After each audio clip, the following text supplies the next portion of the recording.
تمام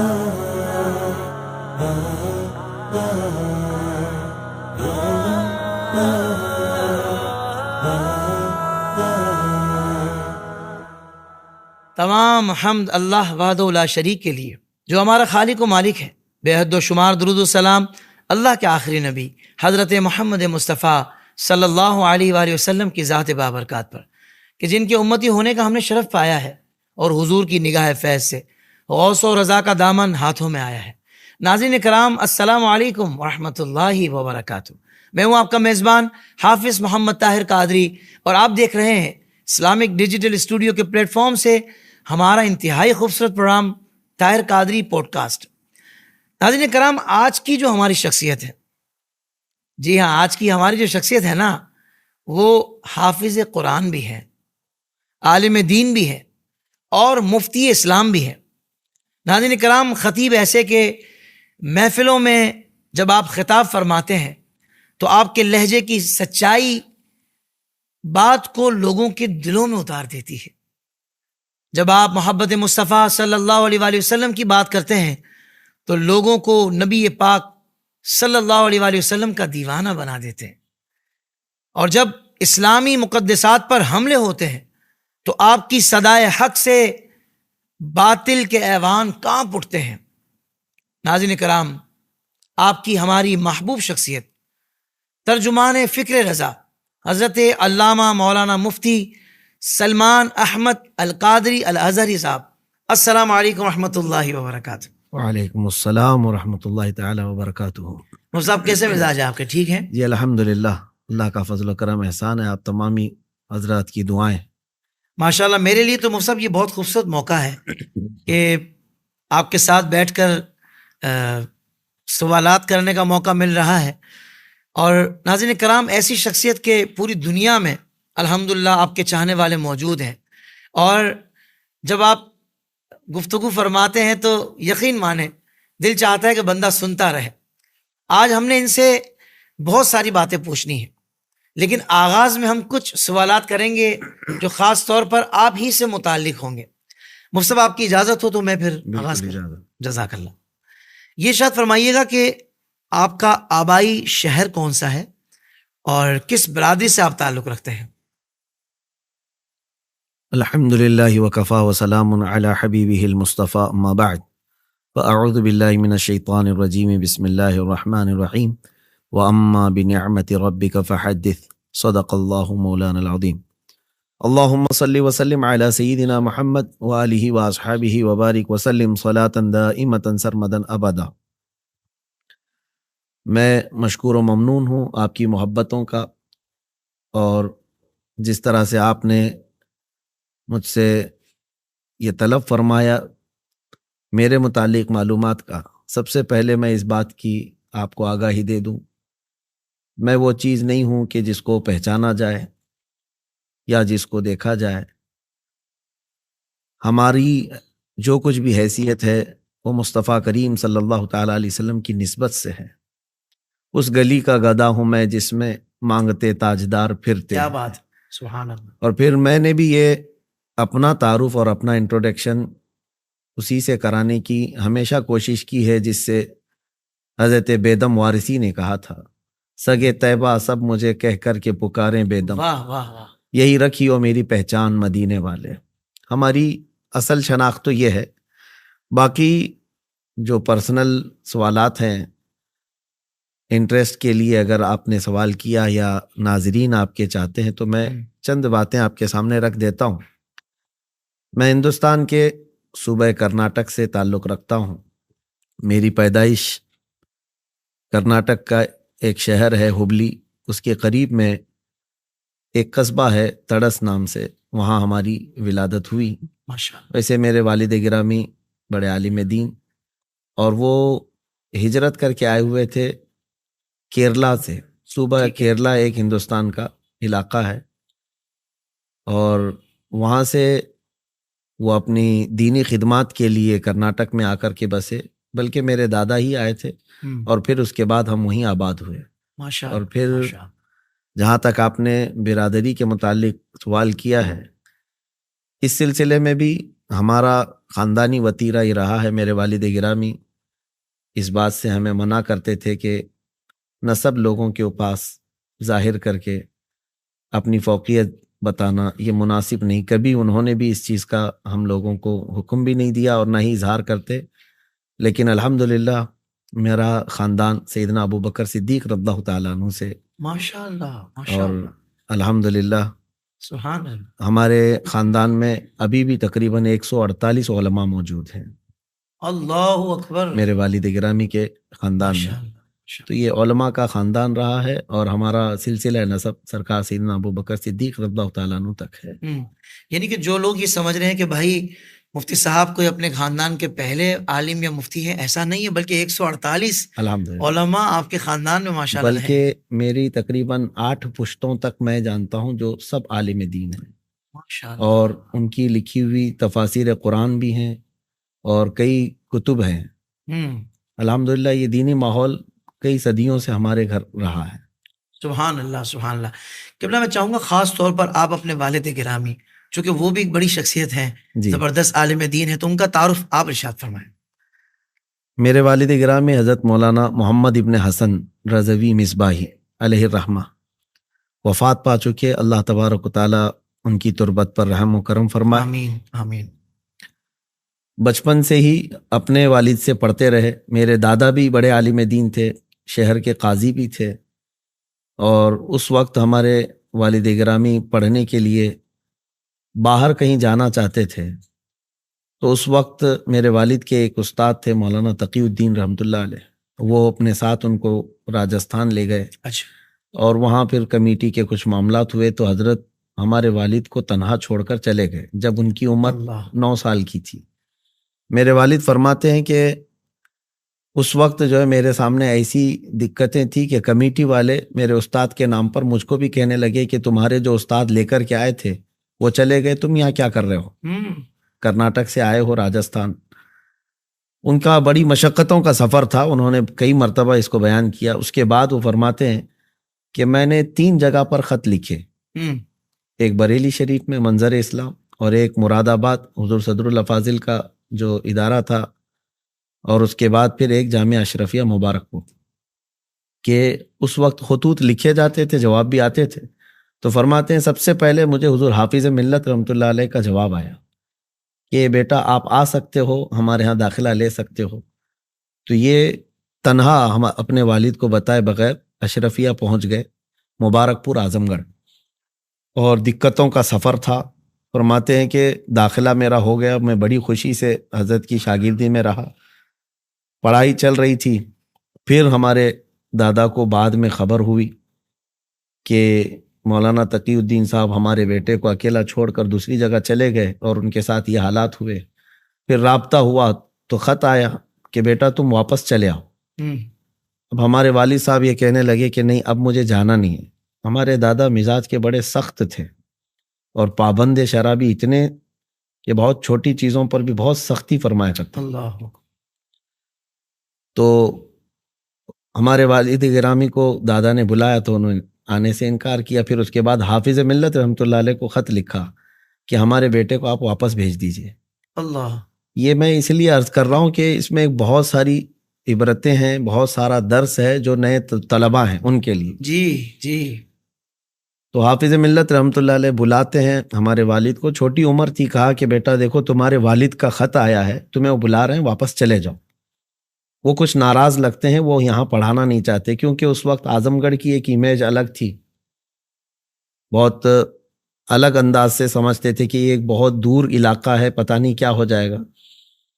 تو ہمارے والد نے کہا حضور اگر میں وہاں چلا گیا تو پھر واپس میری تعلیم یہاں نہیں ہوگی، کیونکہ میرے دادا شافعی ہیں، میری دادی بھی شافعی ہیں. تو شافعی المسلک ہمارے ہاں چلتا بھی رہا. ہمارے والد گرامی جو ہے حضور حافظ ملت کی ابتدا میں وہ حنفی تھے. اللہ. تو ان کو پرسنل شوق بھی تھا کہ یہ حنفی مذہب میں تعلیم حاصل کی جائے. تو آپ نے کہا کہ حضور آپ سنبھال لیجئے ہمارے والد صاحب کو. تو حافظ ملت نے خط لکھ کر کے بھیجا کہ آپ کا بیٹا پڑھنا چاہتا ہے، آپ اس کو چھوڑ دیجئے ہمارے پاس، ہم اس کو اچھا بنائیں گے. ہمارے دادا کا ایک سخت ترین خط آیا. اللہ. کہا کہ میں خود بھی عالم ہوں، میں اپنے بیٹے کو کیسے بنا سکتا ہوں جانتا ہوں، آپ اگر ہمارے بیٹے کو واپس نہیں بھیجیں گے تو میں آپ کے مدرسے کو بند کروا دوں گا یا میں بہت بڑا ایکشن لے لوں گا. تو یہ خط جب پہنچا حضور حافظ ملت رحمۃ اللہ علیہ تو گھبرائے. کمیٹی والے بھی تھے اس وقت. انہوں نے کہا کمیٹی والوں نے کہ حضور ایک بچے کے لیے آپ اتنا بڑا رسک کیوں اٹھانا چاہتے ہیں؟ یہ صاحب کون ہیں؟ کیا معلوم ہے اتنا خط سختی کے ساتھ لکھے ہیں. تو سب لوگ بیٹھے ہوئے تھے. ہمارے والد کو بلاتے ہیں حضور حافظ ملت, فرماتے ہیں کہ بیٹا آپ چلے جاؤ, آپ چلے جاؤ, اس لیے کہ تمہارے والد جو ہے یہ اتنا سخت خط لکھتے ہیں. تو ہمارے والد کہتے ہیں کہ میں حضور حافظ ملت کے دامن کو پکڑا اور کہا کہ ٹھیک ہے حضور, میرے والد کا حکم اور آپ کا حکم, لیکن میں جا رہا ہوں. جانے کے بعد خدا نہ خواستہ اگر میری لائن چینج ہو گئی تو اس کے ذمہ دار آپ ہوں گے. اللہ اکبر. تو حافظ ملت فرماتے ہیں ان کو سینے سے لگا لیا اور وہیں بیٹھ کر کے ہمارے دادا کو انہوں نے خط لکھا, آپ کا بیٹا ہے نہیں, یہ میرا بیٹا ہے, آپ جو ایکشن لے سکتے ہیں لے لیجیے, ہم اس کو نہیں بھیجیں گے. 6 سال تک نہیں بھیجا ان. 6 سال تک, کیونکہ چھٹیاں ہوتی تھی ہر شعبان میں سارے طلبہ چلے جاتے تھے, لیکن میرے والد کو حضور حافظ ملت اپنے گھر میں رکھتے تھے. ایسی شفقتیں تھیں, ایسی شفقتیں تھیں, محبتیں تھیں. لیکن اس کے بعد ہمارے دادا کو جب یہ خط آیا تو مسکرا کر کے رکھ دیے. کہا کہ جب اتنی زیادہ شفقت کرنے والا استاد ہو تو وہاں سے بلانا مناسب بھی نہیں. کیا کہنے, واہ واہ واہ. تو اس کے بعد پھر ان کی تعلیم تقریباً وہیں جامعہ اشرفیہ مبارک پور میں مکمل ہوئی اور وہیں پر حضور حافظ ملت رحمۃ اللہ تعالی علیہ کے بہت ساری چیزیں وہ ہمیں نقل کیا کرتے تھے. پھر سرکار مفتی اعظم ہند رضی اللہ تعالیٰ عنہ سے بیعت بھی لیا اور کچھ اجازتیں بھی لی, اور اس کے بعد پھر واپس اپنے وطن آئے. اور ہمارے علاقے کے, یعنی یوں سمجھ لیں کہ جنوب ہند کا جو علاقہ ہے وہاں کے پہلے مصباحی عالم دین تھے میرے. صحیح. اور اس کے بعد پھر انہوں نے بہت ساری تفصیلات ہیں, میں ساری چیزیں اسی میں گزر جائیں گی. صحیح. وہ پھر وہاں سے مصر جانا چاہتے تھے جامعہ ازہر. ہمارے علاقے کے ایک بزرگ ہیں حضرت مقبول احمد شاہ کشمیری رحمۃ اللہ علیہ. ہمارے دادی جو ہے ہمیشہ بزرگوں کا احترام کرتی, وہ بہت بڑی عالمہ تھیں, شافعی المسلک کی. ماشاءاللہ. انہوں نے ہمارے والد سے کہا کہ جانا ہے تو پہلے اس بزرگ سے اجازت لے لو. اس بزرگ کا حال یہ ہوتا تھا کہ وہ جذب میں رہتے کبھی, اور ہمارے علاقے کی سنیت کے لیے بہت بڑا کردار ہے حضرت پیر مقبول احمد شاہ کشمیری رحمۃ اللہ علیہ کا. تو ان کے پاس گئے یہ, اور جا کر کے ان سے کہا کہ حضور میں عالم بن کر کے آیا ہوں جامعہ اشرفیہ مبارک پور سے, جامعہ ازہر مصر جانا چاہتا ہوں. تو انہوں نے پیٹھ پر مارا اور کہا کہ کیا وہاں مرنے جائے گا؟ اللہ. جاؤ بچوں کو پڑھاؤ, امامت کرو اور گھر چلاؤ. 2 سے 3 مرتبہ انہوں نے یہی کیا. مسئلہ یہ تھا کہ ان کے ساتھ, ہمارے والد کے ساتھ 3 لوگ جا رہے تھے مصر. اس وقت پانی کی جہاز سے جاتے تھے. ٹھیک ہے. جب انہوں نے منع کیا تو ہمارے والد واپس آئے. اپنی ماں سے کہا کہ انہوں نے اس طرح سے کہا ہے. ہماری دادی محترمہ نے کہا کہ اگر اس بزرگ نے منع کیا ہے تو میری بھی اجازت. ہمارے والد فرماتے ہیں کہ میں بہت اس وقت ایسا محسوس کرتا رہا کہ میری اتنی خواہش تھی, ان لوگوں نے مجھے جانے سے روک دیا. بہرحال جو بھی مصلحت رہی. 1 مہینہ گزرا تھا, ان کے 2 ساتھی جو جانے والے تھے وہ چلے گئے. لیکن مہینے بھر کے بعد خبر آئی کہ جس جہاز سے یہ لوگ گئے تھے اس میں پلیگ کی بیماری پھیل گئی. اللہ اکبر. اور 1-2 نہیں, کئی لوگوں کی موتیں اس میں ہوئی اور ان کو وہیں کفن پہنا کر کے سمندر میں ڈال دیا گیا. اللہ. ہمارے والد ہمیشہ اس بات کو بیان کرتے تھے کہ اس بزرگ کی دوربین نگاہوں نے دیکھا ہوگا. کیا بات. اور یہی فرماتے تھے وہ کہ کیا وہاں کیا کرنے. بہرحال یہ ان کی ایک مختصر سی میں نے آپ کے سامنے زندگی رکھی. بڑے سادہ مزاج تھے, کبھی نام و نمود کی کوشش نہیں کیا, نہ اسٹیجوں پر جاتے, نہ پوسٹر میں نام پسند کرتے. اور سرکار مفتی اعظم ہند رضی اللہ تعالیٰ عنہ کے بڑے عاشق تھے, اور زندگی پر الحمدللہ ایسے عمل کیا. ہم لوگوں کے لیے بھی بڑی سختی کے ساتھ نمازوں کی پابندی گھر میں, کہ اگر عورتوں میں سے اگر کوئی فجر کی نماز میں نہ اٹھے تو ہمارے گھر میں کھانا بنانے کی اس کو اجازت بھی نہیں دی جاتی. اللہ اکبر. یہ الحمدللہ انہوں نے پابندی بہت مینٹین کیا. اور آخری وقت تک جہاں تک میرے علم میں ہے ان کی بہت الحمدللہ, اب کیا میں آپ کے سامنے بیان کروں کہ رمضان المبارکہ میں ہر 3 دن پر ختم قرآن کرتے تھے. اچھا. اور پھر 17ویں رمضان آتی تو صبح بیٹھ کر کے رات تک پورا 1 ختم کر لیتے تھے. اللہ کا فضل و کرم احسان ہے کہ ان کی تربیتیں ہیں ہمارے ساتھ, ان کی شفقتیں ہیں اور ہمیشہ اس سادہ مزاجی کے ساتھ انہوں نے زندگی گزاری۔ سبحان اللہ سبحان اللہ۔ ناظرین کرام، سوچتا ہوں کہ جن کے والد گرامی اتنے زبردست بزرگ ہوں، اتنی سادہ طبیعت اور شریعت پر عملداری اتنے خوبصورت انداز سے ہو، اتنی پابندی سے ہو، تو ظاہر بات ہے کہ پھر اولاد نے تو اتنا شاندار، اتنا زبردست ہونا ہی تھا کہ گھر سے ہی الحمدللہ، یہ کہتے ہیں نا جیسا بیج آپ ڈالیں گے ویسی فصل تیار ہوگی۔ تو ماشاءاللہ آج مفتی سلمان اظہری صاحب یہ ان کے والد گرامی، بلکہ یوں کہیے کہ والدین کی تقوی و پرہیزگاری کا ثمر نظر آتے ہیں۔ مفتی صاحب یہ بتائیں نا کہ شادی کس عمر میں ہوئی آپ کی، اور اللہ پاک نے اولاد سے بھی نوازا ہے، تو اس بارے میں بھی ارشاد فرمائیں۔ میری تعلیم جب وہاں سے مکمل کر کے آیا تھا جامعہ ازہر سے، تو سن 2012 میں میری شادی ہوئی ہے اپنے ہی علاقے میں، اور الحمدللہ اللہ کا فضل و کرم ہے، 3 اولاد بھی اللہ نے نوازے ہیں۔ ماشاءاللہ ماشاءاللہ، چھوٹا سا بیٹا ہے اور 2 بیٹیاں ہیں۔ واہ واہ، اللہ پاک ان کے نصیب بلند فرمائے۔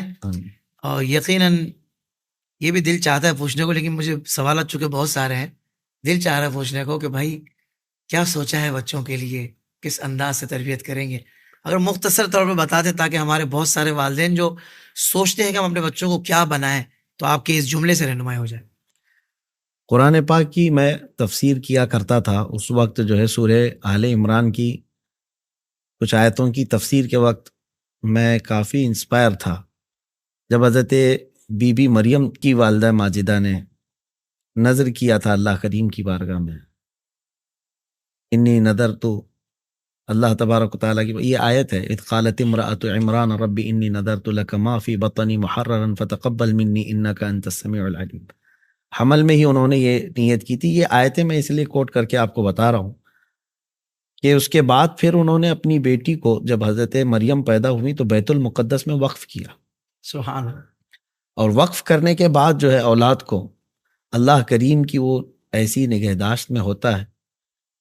تو میں اپنی زندگی کا دیکھتا ہوں کہ مصروفیت اتنی زیادہ ہے، ہو سکتا ہے میں اپنے اولاد کو زیادہ وقت نہ دے رہا ہوں، لیکن میری ہر دعا یہی رہتی ہے کہ مولا میرے اولاد کو میں نے تیرے دین کے لیے وقف کیا ہے، واہ واہ واہ، وہ بیٹی ہو کہ بیٹا ہو، میں خالصتاً یہی چاہتا ہوں کہ وہ دین متین کے کام آئے۔ سبحان اللہ سبحان اللہ سبحان اللہ۔ اور آپ اگر یہ کہہ رہے ہیں کہ کیا بنانا چاہتے ہیں، ہر والد کا والدہ کا ایک ایکسپیکٹیشن ہوتا ہے بچہ بڑا بن جائے۔ میرا ایکسپیکٹیشن اتنا ہے کہ دنیا ان کو حضور پاک صلی اللہ علیہ وسلم کا کتا سمجھے، اور اتنا تعارف ان کا ہو جائے، بس ہم یہ چاہتے ہیں۔ سبحان اللہ، اللہ آپ کو سلامت رکھے۔ اچھا مفتی صاحب، یہ بڑا خاص سوال ہے اور اس بارے میں یقیناً لوگ جاننا چاہتے ہیں کہ بھائی جو آج مفتی سلمان اظہری صاحب ہمارے سامنے تشریف فرما ہیں، آخر تعلیمی سفر آپ کا کیسا رہا؟ کیا نشیب و فراز آئے؟ ابتدائی طور پر تعلیمی معاملہ کیا تھا؟ کس نے شروع میں آپ کو تعلیم دی اور کس طرح آپ نے تعلیم حاصل کی؟ اور پھر آگے جامعۃ الازہر تک کا جو سفر ہے، میں چاہوں گا کہ حضرت کی زبانی سنتے ہیں۔ دیکھیے یہ سب معاملات من جانب اللہ ہے۔ اللہ تبارک و تعالیٰ نے قرآن میں فرمایا ہے ذالک فضل اللہ یؤتیہ من یشاء، یہ اللہ کا فضل ہے، وہ جسے چاہتا عطا کرتا ہے۔ عموماً میرے خاندان کا ایسا رواج ہے اور بزرگوں کی جو وصیت چلتی آ رہی ہے کہ اپنے بیٹوں میں سے اگر زیادہ ہیں تو 2 کو عالم بنایا جائے، یا اگر کم ہیں تو ایک بیٹا ہر ایک کا عالم بنتا ہے۔ ہمارے خاندان سے اوپر سے چلا آ رہا ہے۔ صحیح۔ تو میرے والد گرامی نے ہمارے بڑے بھائی صاحب کو عالم تو بنائے، وہ بھی جامعہ اشرفیہ مبارک پور سے فارغ ہوئے، حضرت علامہ مفتی زبیر احمد مصباحی صاحب۔ سبحان اللہ، وہ میرے استاد بھی ہیں، بڑے بھائی بھی ہیں۔ بہت خوب۔ لیکن اور ایک کو بنانا تھا، تو چونکہ مجھ سے جو جسٹ میرے بڑے بھائی ہیں ان کے متعلق بڑی تیاریاں چلتی تھیں گھر میں، اور ان کو حافظ بنانا ہے یا عالم بنانا ہے، اس طرح سے ان کے لیے ساری تیاریاں چلتی تھی۔ ہمارا تو ایسا مسئلہ نہیں تھا، میں چونکہ اسکول میں بھی فرسٹ آیا کرتا تھا، ہمیشہ رینک لایا کرتا تھا، بہت اچھا، سارے ٹیچرز کی نگاہوں کا مرکز رہتا تھا۔ اور مجھے جب میں شاید 5th یا 6th کلاس میں ہوتا، اس وقت بھی ٹیچرز جو ہے نا مجھے وہ ڈاکٹر کہتے تھے، واہ، کہ اس کو بڑا شوق ہے سائنس سے، ساری چیزیں۔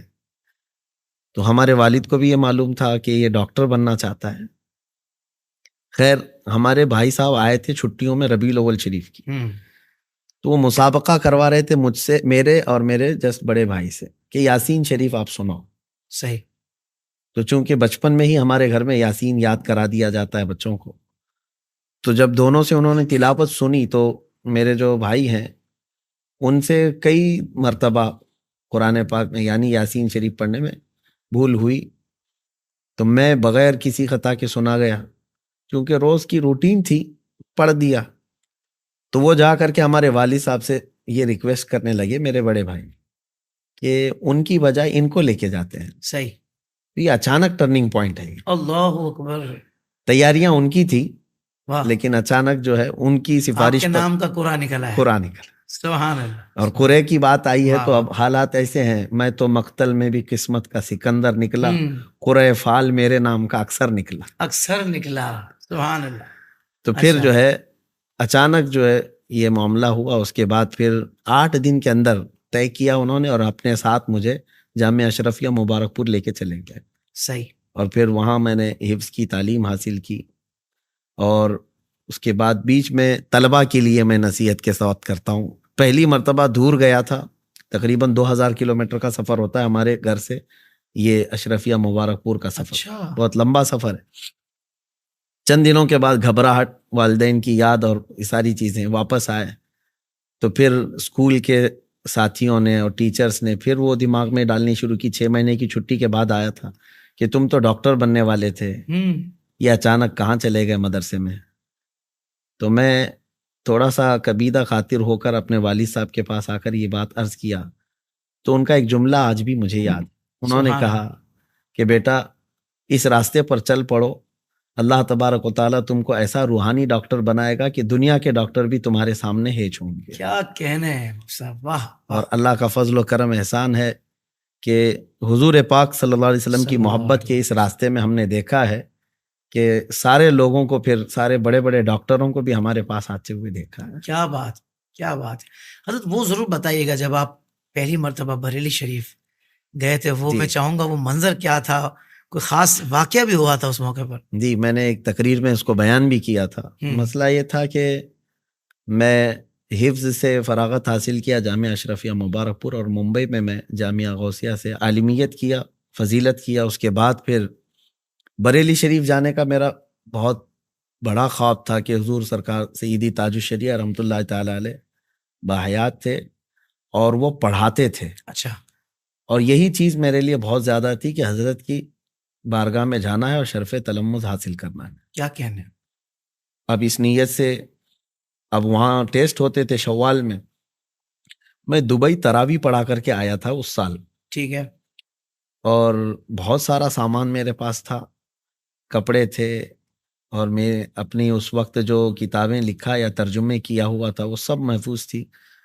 لے کر کے جب بریلی شریف ہماری ٹرین پہنچ رہی تھی رات کے 4 بجے کے قریب، اور ہمارے استاد اور میرے بڑے بھائی صاحب نے یہ نصیحت کیا تھا کہ سنسان علاقے میں اسٹیشن ہے، وہاں باہر جو ہے اندھیرا چھایا رہتا ہے، تھوڑی دیر انتظار کر کے پھر اجالا ہونے کے بعد جانا. صحیح. ان کی اس نصیحت پر میں اتر کر کے اسٹیشن پر بیٹھا رہا، اور صبح کی نیند جو ہے وہ کبھی کبھار اتنی اچانک آ جاتی ہے کہ آدمی روک نہیں پاتا. پلیٹ فارم پر بیٹھا تھا، جھپکی لگی، 2 چند منٹ کی ہوگی، ٹھنڈیوں کا زمانہ تھا. صحیح. اور اس کے بعد جیسی آنکھ کھولا تو دیکھا میرا پورا سوٹ کیس غائب ہے. اللہ اکبر. پورا سامان ہے، میرے جسم پہ کپڑے اور چادر تھی بس. اب میں پلیٹ فارم پہ ادھر سے ادھر بھاگ رہا تھا کہ کہاں ہے، کچھ نظر نہیں. اب جو وہاں بیٹھے ہوئے پولیس والے تھے ان سے جا کر کے کہا تو وہ بھی مست نیند میں تھے، اور انہوں نے اتنا کہہ کر کے بھیج دیا، بھائی صاحب یہاں بہت لوگ آتے ہیں، آپ کو اپنے سامان کی حفاظت کرنی چاہیے. صرف چور نیند میں نہیں تھا، باقی تقریباً لوگ وہاں نیند میں تھے. تو بہرحال دل اتنا اٹھ گیا کہ میں پہلی مرتبہ آیا ہوں اور پھر میرے ساتھ ایسا ہوا ہے، کیا مسئلہ ہے کیا معلوم. میں اسی وقت وہیں اسٹیشن سے یہ طے کر لیا کہ مجھے اب واپس جانا ہے. اب تھا ہی نہیں، کچھ بھی تھا نہیں، تو میں سوچا کہ اب مجھے یہاں سے واپس جانا ہے، اور پوچھ بھی رہا تھا یہاں سے ٹرین کون سی ہے، کب ہے. پھر دل میں خیال آیا نہیں، بریلی شریف آئے ہیں تو سرکار اعلیٰ حضرت کے دربار میں حاضری دے کے تو جانا ہے. سبحان اللہ، بغیر حاضری دیے کیسے جائیں؟ واہ، تعلیم کا بعد میں دیکھا جائے گا. تو پھر میں یہ سوچ کر کے آیا اور مزار اعلیٰ حضرت پر جیسی ہی فجر کی نماز پڑھ کر کے میں جیسی ہی گیا، سناٹا تھا، چند لوگ تھے، لیکن وہاں ایک قاری صاحب کھڑے ہو کر کے کونے میں یہ پڑھ رہے تھے اعلیٰ حضرت کی ہی نعت پاک. سونا جنگل رات اندھیری چھائی بدلی کالی ہے، سونے والوں جاگتے رہیو چوروں کی رکھوالی ہے. وہ پڑھتے جا رہے تھے اور میں فاتحہ پڑھ رہا تھا. بعد میں پھر دل میں احساس ہونے لگا کہیں یہ صاحب میرے لیے تو نہیں پڑھ رہے، جی، ہو کیونکہ اشعار آپ پڑھیں گے آپ کو تو پتا ہے. تو غفلت تو تھی میری، سونے والوں جھاگتے رہیو چوروں کی رکھوالی ہے. شادی کا رہا تھا آپ پہ شعر پورا. تو پھر میں نے سوچا کہ نہیں، سرکار اعلیٰ حضرت علیہ رحمت و رضوان کی بارگاہ میں مجھے رہنا چاہیے. پھر اس کے بعد انہی کپڑوں کے ساتھ گیا جامعۃ الرضا میں، ٹیسٹ چل رہے تھے. جیسی ہی میں جا کر کے ٹیسٹ دیا، اللہ کا فضل و کرم احسان ہے کہ جب رزلٹ آیا تو سب سے پہلا نمبر میرا تھا. اچھا، وہاں بھی اول؟ اب یہ تو ٹیسٹ کا تھا، اول پوزیشن وہاں ٹیسٹ میں بھی، ماشاءاللہ، الحمدللہ اللہ کا فضل ہے. اس کے بعد پھر تعلیمی سلسلہ جو شروع ہوا، چند دن نہیں گزرے تھے کہ سرکار تاج الشریعہ رحمۃ اللہ تعالی علیہ نے اپنے خاص شاگردوں میں ایسا شامل فرما لیا کہ جب بھی عبارت پڑھنی ہوتی حضرت کے پاس تو میں ہی پڑھتا تھا. ماشاءاللہ. اور روزانہ حضرت پڑھاتے بھی تھے اور اس کے بعد پھر پوچھتے بھی تھے جانے کے بعد کہ آج سارے طلباء کو سمجھ میں آیا نہیں آیا، کچھ اشکالات ہیں کیا ہے. تو اس قدر حضرت سے قرب بڑھ گیا کہ الحمدللہ حضرت کی بہت عنایتیں ہیں. اور پھر میرے مصر جانے میں بھی حضرت کی ہی تحریک تھی. سبحان اللہ، سبحان اللہ. جامعہ ازہر بھی حضرت نے بھیجا، بلکہ یوں سمجھ لیں جامعۃ الرضا سے سب سے پہلی بیچ جو ازہر گئی ہے الازہر، اس میں تنہا تھا. اللہ اکبر. اور بڑی عزتوں کے ساتھ حضرت نے روانہ کیا تھا. میرے سر پر امامہ باندھا تھا، مجھے عطر کی ایک شیشی عطا فرمائی اور ایک دستی دی تھی، وہ ابھی رکھی ہوئی ہے. سبحان اللہ، سبحان اللہ. اور حضرت نے ایک شعر پڑھ کر کے کہا تھا، میں جب مصر گیا تھا جامعہ ازہر تو وہاں حالات کیا تھے اور اب تم جا رہے ہو. فتح الباری میں نے خریدا تھا، بخاری شریف کی شرح. حضرت نے فرمایا اس میں سب سے پہلے مجھے ایک شعر ملا تھا کہ سب سے بڑا زہر دنیا میں یہ دوستی ہے، اور یہ آدمی جتنی دوستی کم کرے گا اتنے امان میں رہے گا. تو آپ کی یہ نصیحت تھی، کہا کہ وہاں جانے کے بعد اس چیز پر آپ بھی عمل کرو. یہ ہے ہمارا بریلی سے ازہر تک کا سفر. سبحان اللہ، سبحان اللہ. ماشاءاللہ حضرت، مجھے تو بہت لطف آیا آپ کی یہ باتیں سن کر. اور یقیناً یہ جرنی جتنا سادگی سے آپ بیان کر گئے نا حضرت، یہ اتنی آسان نہیں تھی جتنا ہمیں سننے میں لگی ہے. یقیناً بہت سارے نشیب و فراز اس میں آئے ہوں گے. ایک بات میں یہاں ضرور کہنا چاہوں گا کہ دیکھیں، جامعۃ الرضا میں پڑھنے سے پہلے ایک آزمائشی مرحلہ ان کے پاس آیا، ان کے اوپر آیا، مفتی صاحب کے اوپر. مگر دیکھیں کہ عام طور پر ایسا کوئی آزمائشی مرحلہ آتا ہے نا تو ہم واقعتاً بیک ہو جاتے ہیں. کیوں؟ کیونکہ شیطان پورا زور لگاتا ہے کہ بھائی اگر یہ پڑھ گیا اور اس انداز سے پڑھ گیا کہ جس انداز سے اب یہ پڑھنے جا رہے ہیں تو ہو سکتا ہے کہ یہ میرے لیے بڑا خطرناک ہو، کیونکہ شیطان تو ظاہر بات ہے کھلا دشمن ہے. لیکن آپ یہ دیکھیں کہ الحمدللہ حضرت جو ہے نا وہ استقامت کے ساتھ گئے، بلکہ ذرا تھوڑا سا وہ کہتے ہیں نا کہ پائے استقامت میں تھوڑا سا جو ہل جل ہوئی تھی، مگر اللہ کے کرم سے الحمدللہ وہ اس وار سے بچ گئے. اور پھر ان کی خاص میں کہتا ہوں کہ بزرگوں نے ان پر کرم فرمایا اور نگاہ فرمائی، اور ماشاءاللہ اس بات پر مائل ہو گئے کہ نہیں اب میں نے پڑھنا ہے. اور ٹیسٹ دیا تو اول پوزیشن آئی. تو یہاں سے جو ہمارے طلباء احباب ہیں، حضرات ہیں، وہ یہ غور کریں کہ بھائی اگر اس طرح کا کوئی مرحلہ آ جائے تو ہم نے دین کی پڑھائی سے، علم دین کے حصول سے بیک نہیں ہونا. ہم نے حالات کا سامنا کرنا ہے اور انشاءاللہ پڑھ کے رہنا ہے. اللہ تعالیٰ ہمیں بھی توفیق عطا فرمائے. حضرت دیکھیں، مجھے جہاں تک میری نالج ہے وہ یہ ہے کہ آپ خطابت پہ بھی اتنا آسانی سے نہیں آئے. آپ کو بڑا جو ہے نا وہ بائی فورس لایا گیا ہے. آپ کہتے تھے نہیں بھائی میں دیگر محافل میں تقریر کے لیے میں نہیں جاؤں گا، اور جو ہے نا میری دیگر معاملات سے توجہ ہٹ جائے گی، تدریس کا جو سلسلہ ہے. تو یہ ارشاد فرمائیے کہ حضرت آپ کس طرح آخر مائل ہوئے خطابت پر پبلکلی، اور سیکنڈ یہ ہے کہ کیا باقاعدہ اس کی تربیت آپ نے حاصل کی اس فن کی؟ کیونکہ خطابت جس طرح آپ کر رہے ہیں لگتا ہے کہ بھائی واقعی جو ہے نا آپ کو بڑے اچھے انداز سے آپ کو تربیت دی گئی ہے اس حوالے سے. تو میں چاہوں گا یہ ضرور بتائیں کہ تربیت کیا آپ نے حاصل کی ہے اور خطابت میں آپ کی انسپریشن کون ہے؟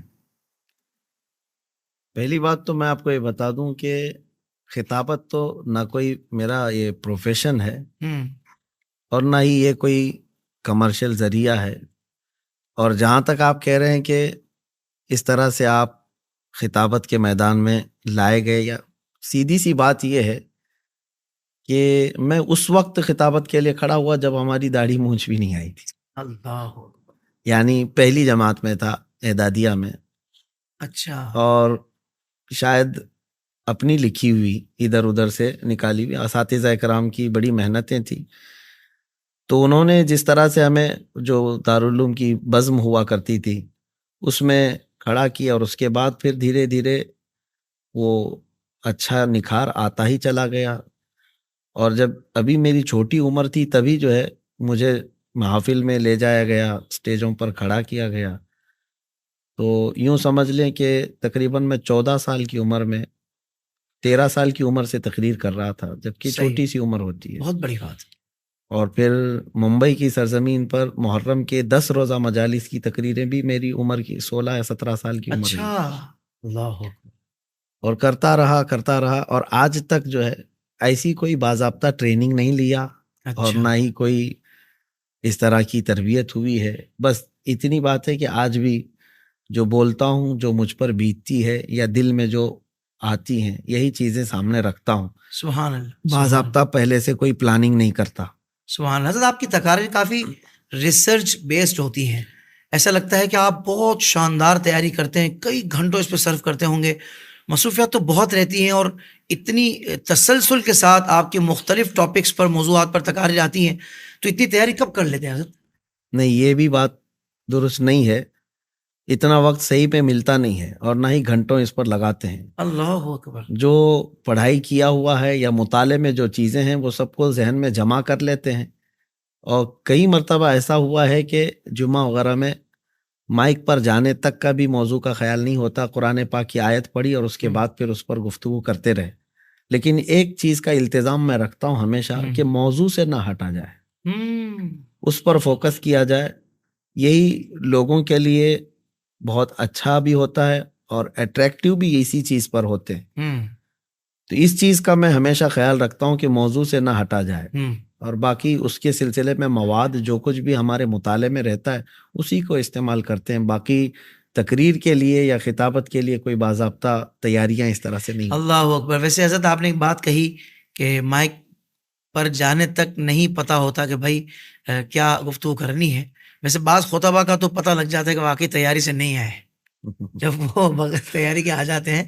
لیکن آپ نے جو بات کہی ہے وہ میرا دل تو نہیں مان رہا، کیونکہ جو شاندار آپ گفتگو فرماتے ہیں اور جتنی کمال کی گفتگو فرماتے ہیں کوئی بھی یہ بات نہیں مانے گا. لیکن وہی والی بات ہے نا کہ جن پر کرم ہوتا ہے نا، اللہ اکبر. اور پھر وہی والی بات ہے کہ ساری زندگی پڑھا ہے، پڑھایا ہے الحمدللہ، اور کتنی کم عمری سے ہی آپ نے خطاب کرنا شروع کر دیے، اور باضابطہ طور پر ماشاءاللہ محرم کے 10 دنوں تک خطاب کا سلسلہ رہا. ویسے حضرت آپ جو خطاب کرتے ہیں واقعی لگتا ہے کہ بہت زیادہ محنت کر کے ہی اور بہت وقت لگا کر ہی آپ تیار کر کے آتے ہوں گے. بہرحال اس کے باوجود بھی جو آپ نے بات ارشاد فرمائی ہے، کمال کمال. اللہ تعالیٰ آپ کے یہ چیز جو ہے میں اپنی تعریف کے لیے نہیں کہہ رہا ہوں، اور نہ ہی اس میں میری کوئی اپنی فضیلت ہے کہ اس طرح کی بات میں آپ کے سامنے رکھ رہا ہوں. کثیر مصروفیات کی وجہ سے وقت کی قلت بہت زیادہ ہے. اور دوسری بات یہ بھی میں آپ کو بتا دوں، شروع میں ہی میں نے کہا کہ خطابت میرا پیشہ نہیں ہے. واہ. اور نہ ہی میں کوئی پیشہ ور مقرر ہوں. آج بھی میں اکثر یہ کہا کرتا ہوں کہ میں وہ جلسے جلوس والا یا پروگراموں والا خطیب نہیں تھا، لیکن بزرگوں کی حکم سے، ان کے حکم سے میں اس میدان میں اتر آیا. ورنہ میں درس و تدریس کا زیادہ شائق ہوں، اور مسجد میں بیٹھ کر کے تفسیر قرآن کرنا یا پھر لوگوں کو نجی محفل میں ٹرین کرنا یہ میں زیادہ پسند کرتا تھا. سبحان اللہ. لیکن اب اللہ تبارک تعالیٰ کی مرضی، اور وہ جس کام کے لیے ہم سب کو منتخب فرمائے اس پر راضی برضا ہے. سبحان اللہ. حضرت ایک خوبصورت بات شیئر کروں آپ سے کہ پہلی مرتبہ مجھے جو آپ کو سننے کا شرف ملا تھا وہ میرے والد گرامی نے کہا کہ بیٹا ان کو سنا ہے آپ نے؟ تو میں نے کہا نہیں. بولا ان کو سنے, آپ کی طبیعت خوش ہو جائے گی. تو میرے والدین الحمدللہ بہت شوق سے حضرت آپ کے خطابات سنتے ہیں, تو ان کے لیے بھی دعا کر دیجیے گا, اللہ تعالیٰ ان کو اللہ صحت و تبارک عافیت تعالیٰ والی لمبی زندگی عافیت عطا عطا فرمائے. فرمائے. آمین. اچھا حضرت, آپ کی جو پہچان ہے ملک ہندوستان کی اگر بات کی جائے تو آپ کی پہچان بالخصوص تحفظ ناموس رسالت اور تحفظ عظمت قرآن ہے, اور اس معاملے میں آپ اتنے بازو کا جذباتی ہو جاتے ہیں کہ کوئی اگر غیر معمولی واقعہ پیش آ جائے تو آپ مخالف کو مباہلے کا بھی چیلنج کر دیتے ہیں. اور ایک واقعہ جو آپ کا بڑا زیادہ وائرل ہوا تھا کہ آپ نے مباہلے کا چیلنج کیا تھا کسی کو, تو میں چاہوں گا وہ واقعہ آپ خود ہی بیان فرما دیں. خاص بات یہ ہے کہ حافظ صاحب, یہ صرف میری بات نہیں بلکہ ہر مسلمان کو اتنی غیرت ہونی چاہیے. صحیح. اور بنا غیرت کے کوئی مسلمان ہے ہی نہیں. غیرت اللہ اور اس کے رسول کے لیے ہو, اور اگر اس پر بھی غیرت نہیں آئی تو اس کا ایمان کس کام کا. اور ہمارے بزرگوں نے فرمایا جب کسی مومن کی غیرت ایمانی جاگ جاتی ہے تو وہ زیر کو زبر کر سکتا ہے, زبر کو زیر کر سکتا ہے. اللہ, اس طاقت کو کوئی نہیں آتا. لیکن ہونا یہی چاہیے. آج بھی دیکھیں یہ حالات, کروڑوں کی تعداد میں ہم ہیں. جس دن غیرت ایمانی بیدار ہو جائے اس دن ایک بہت بڑا انقلاب آئے گا, بہت بڑا انقلاب آئے گا.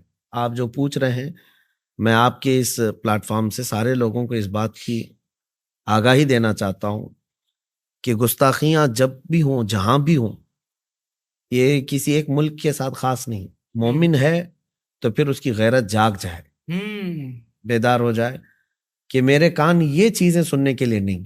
اللہ اکبر.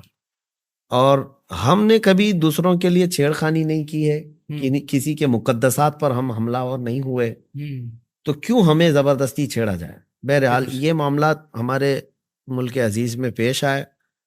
ایک خبیث پاکھنڈی بار بار نکل کر کے نبی پاک صلی اللہ علیہ وسلم کی شان میں بھونک رہا تھا, اور کچھ لوگ جو ہے چھپ کر کے کرتے ہیں گستاخیاں اور پھر ادھر ادھر بھاگ جاتے ہیں. لیکن اس کا معاملہ کچھ الگ تھا کہ پریس کلب میں آ کر کے بیٹھ کر کے باضابطہ پریس کو انٹرویو دے کر کے حضور کی شان میں گستاخیاں, بہت گندی چیزیں جو سننے کے کبھی قابل ہی نہیں.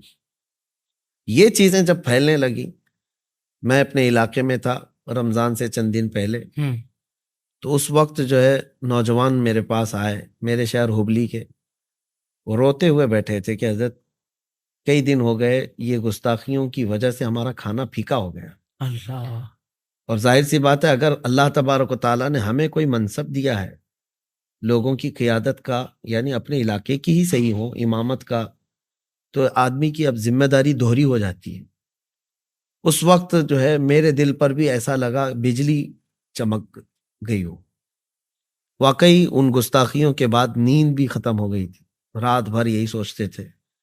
پھر اس دن اچانک سارے لوگوں نے مجھے بلایا, مغرب سے عشاء کے بیچ میں ایک محفل ہوگی مسجد کے اندر ناموس رسالت کے سلسلے میں, تو میں نے بیان کیا اس میں, اور نوجوانوں سے میں نے کہا کہ اب تک کے یہ حالات بہت ہو گئے, ڈیبیٹ کرنا, ان سے مناظرے کرنا, کیونکہ یہ میڈیا میں بلاتے ہیں اپنے ہی زرخرید لوگوں کو, اور باقی سب کو ایسے بٹھاتے ہیں, اور پھر ایک مسلمان کو وہاں پر ڈیگریڈ کیا جاتا ہے, اور یہ دوسروں میں یہ ایک امیج چھوڑی جاتی ہے کہ یہ لوگ بڑے کمزور لوگ ہیں, ان کے ہاں دین کی نالج نہیں ہے, اور نہ ہی یہ ہمارے سوالوں کا جواب دے سکتے ہیں. یہ سب منظر دیکھتے دیکھتے تھک گئے ہم, جس کو بھی کھولو یہی ساری چیزیں تھیں. تو پھر جذبات سے آدمی بے قابو ہو جاتا ہے. میں نے پھر اس دن یہ اعلاناً کہا تھا کہ ٹھیک ہے, اگر اتنی زیادہ یہاں پر ہمت کے ساتھ کوئی حضور کی بارگاہ میں انگلی اٹھا رہا ہے تو میں اب ڈیبیٹ کرنے کے لیے نہیں آنا چاہتا, مناظرہ کرنے کے لیے نہیں آنا چاہتا, اس سے تو کچھ تمہارا حل نہیں. آؤ سیدھے میدان میں اترتے ہیں, آگ جلائی جائے, تم بھی چلو ہم بھی چلتے ہیں. اللہ. یہ ہمارے جذبات تھے, یہ بھی کوئی پری پلان نہیں تھا, منصوبہ نہیں تھا. اس وقت جو ہے میں بتا نہیں سکتا کہ کیا کیفیت تھی ہمارے اوپر, اور سارے مجمع میں جتنے بیٹھے تھے سب رو بھی رہے تھے. اور میں نے اس وقت جو غصے میں کہا تھا, جذبات تھے لیکن وہ حق تھے. اگر اتنے جذبات نہیں ہیں تو پھر میں سمجھتا ہوں کہ مسلمان کس کام کا ہے. اللہ. اب یہ بات پہنچ گئی, اور اس خبیث کافر کی طرف سے پھر جواب بھی آیا. یہ سلسلہ چلتا رہا ہندوستان میں, اور پھر اس نے یہ ہم کو چیلنج کیا کہ میں دلی آ رہا ہوں. ڈیٹ بھی اعلان کر دیا کہ دلی کی جامع مسجد آؤں گا. تو اس طرح کے بہت سارے لوگ ادھر ادھر بیٹھ کر کے بھوکتے ہیں. تو میں نے وہ ڈیٹ بھی نوٹ کیا اور اس کے بعد پورا سوشل میڈیا پر میں نے ڈال بھی دیا کہ میں اس تاریخ کو پہنچ رہا ہوں. ایسا نہیں کہ چھپ کر کے جائیں گے. اور الحمدللہ وہ 17 جون کی تاریخ تھی. میں دلی کی جامع مسجد پہنچ بھی گیا. واہ. میں اپنے چند ساتھیوں کے ساتھ گیا, کوئی بہت بڑی فوج وغیرہ لے کر کے نہیں. اور جب پہنچے جمعہ کے بعد اس کے اعلان کے مطابق, تو پھر ہم نے وہاں کھڑے ہو کر کے بھی اعلان کیا. کہاں چلا گیا وہ خبیث کیڑا, دور دراز تک کہیں نظر ہی نہیں آتا. بلکہ ہم نے کہا کہ حضور پاک صلی اللہ علیہ وسلم کی عظمت کے لیے تم کیا تمہاری 7 نسلوں تک اس چیز کے لیے کھڑے نہیں ہو سکتے اللہ. کہ میرے آقا صلی اللہ تعالیٰ علیہ وسلم کی عزت کی طرف انگلی اٹھاؤ. وہ کہتا تھا کہ میں حقیقت بتاؤں گا, سچائی بتاؤں گا, نہیں آ سکا. تو یہ معاملات جو ہوئے تھے, میں یہ بتانا چاہتا ہوں کہ ہمیشہ اس بات کا ہمارے نوجوانوں کو بھی خیال رکھنا چاہیے کہ میرا دین سچا ہے. میرے نبی پاک صلی اللہ تعالیٰ علیہ وسلم کے اخلاق سب سے عالی ہیں. سبحان اللہ. تو پھر خوف کس بات کا, ڈر کس بات کا؟ خوف نہ رکھ رضا ذرا, تو ہے عبد مصطفیٰ, تیرے لیے امان ہے, تیرے لیے امان ہے. اللہ. تھریٹس ملی ہوں گی آپ کو, اس پر دھمکیاں ملی ہوں گی؟ یہ ساری چیزیں تو چلتی رہیں, بلکہ ہمارے اوپر کافی ایپیسوڈ بھی بنائے گئے.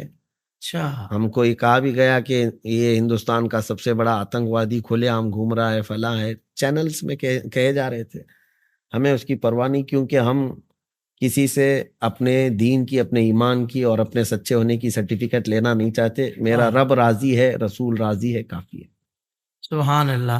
تو حضرت بالخصوص ہندوستان کی اگر بات کی جائے تو شاعر اسلام کے تحفظ کے لیے, یعنی شاعر اسلام کے تحفظ کو یقینی بنانے کے لیے ایک مسلمان کی کیا ذمہ داری ہے, انفرادی طور پر بھی اور اجتماعی طور پر بھی؟ میں چاہتا ہوں کہ ضرور اس پر کلام فرمائیں. دیکھیں, صرف ہمارے اس ہندوستان کی ہی خصوصیت نہیں, پورے عالم اسلام کی بات میں کر رہا ہوں. بالکل ٹھیک. ناموس رسالت کا جو مسئلہ ہے, حضور پاک صلی اللہ تعالیٰ علیہ وسلم کی عزت کی حفاظت, اب ہر جگہ میں دیکھ رہا ہوں نوجوانوں میں بیداری تو آئی ہے اور نعرے بھی لگاتے ہیں, جذباتی بھی ہوتے ہیں, حضور کے نام پر محبت ہے, سب سیکھیں. لیکن آپ جو کہہ رہے ہیں شعائر اسلام, یعنی خود میرے آقا صلی اللہ علیہ وسلم کی سنتوں کی حفاظت. اب میں ہر جگہ کی بات یہ کہنا چاہتا ہوں, صرف ہندوستان کی نہیں. صحیح. حفاظت جب تک نوجوان عملی میدان میں خود نہیں آنا چاہے گا, کیسے حفاظت ہوگی؟ تم کسی جلسے میں بیٹھ کر کے نعرے لگا کر کے یہ کہو کہ جو جان مانگے تو جان دے دیں, جو مال مانگو تو مال دے دیں.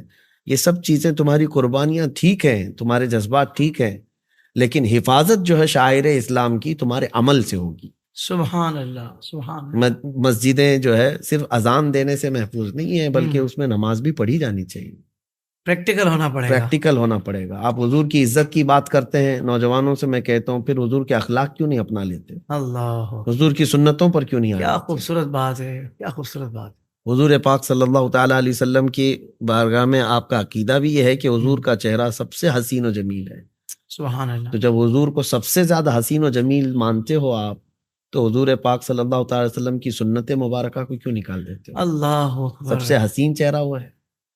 یعنی مخالف حضرت یہ دیکھ رہے ہیں کہ سامنے کی طرف صرف دعوے ہیں, دعوے ہیں, عمل نظر نہیں آتا. یہی وجہ ہے, ہماری کمزوری یہی ہے. اور پھر ہمارے درمیان یہ باضابطہ پلاننگ کے ساتھ کیا گیا ہے, برسوں اس پر محنت کی ہے مخالفین اسلام نے, کہ اسلامی نوجوانوں کو توڑنے کے لیے ان کو عیاشیاں دے دی جائیں. ہم دیکھ رہے ہیں عرب ملکوں میں تو ایسا ہو چکا ہے. ان کے حالات دیکھ کر کے بڑا افسوس بھی ہوتا ہے کہ ان کا پورا اتنا ماڈرنزم ہے کہ یہ پورے کے پورے امریکہ کے پیچھے, یو کے ان کلچر کو اپنانے میں فخر محسوس کرتے ہیں, جبکہ ہمارے لیے عزت رسول پاک صلی اللہ علیہ وسلم کے قدموں میں ہے. سبحان اللہ. سبحان اللہ. چاہے حضور پاک صلی اللہ تعالیٰ علیہ وسلم کے غلام کسی بھی زمانے میں ہوں, چاہے ترقی جتنی بھی ہو جائے, ہماری عزت حضور کے قدموں میں ہے. سبحان اللہ. سبحان اللہ. یہی ہمارے اسلاف نے, ہمارے اکابرین نے ہم کو تعلیم بھی دی ہے. صحابہ بھی اسی بات میں عزت ڈھونڈتے تھے. حضرت عمر کا یہ فرمان کہ مجھے میرے باپ کے نام سے لوگ نہیں پہچانتے, میں خطاب کا بیٹا ہوں جس کو بچپن میں 2 بکریاں سنبھالنی نہیں آتی, لیکن آج 36 لاکھ اسکوائر کلومیٹر پر تنہا عمر کی نگرانی ہے. اس لیے نہیں کہ خطاب کا بیٹا عمر ہے, اس لیے کہ محمد عربی صلی اللہ علیہ وسلم کا غلام عمر ہے. اللہ اکبر. سبحان اللہ. تو یہ ہماری جو زندگیاں ہیں اگر حضور پاک کے نقش قدم پر نہیں آئیں گی، اور پھر آپ کتنے بھی نعرے لگاؤ، اس سے کیا حاصل ہے؟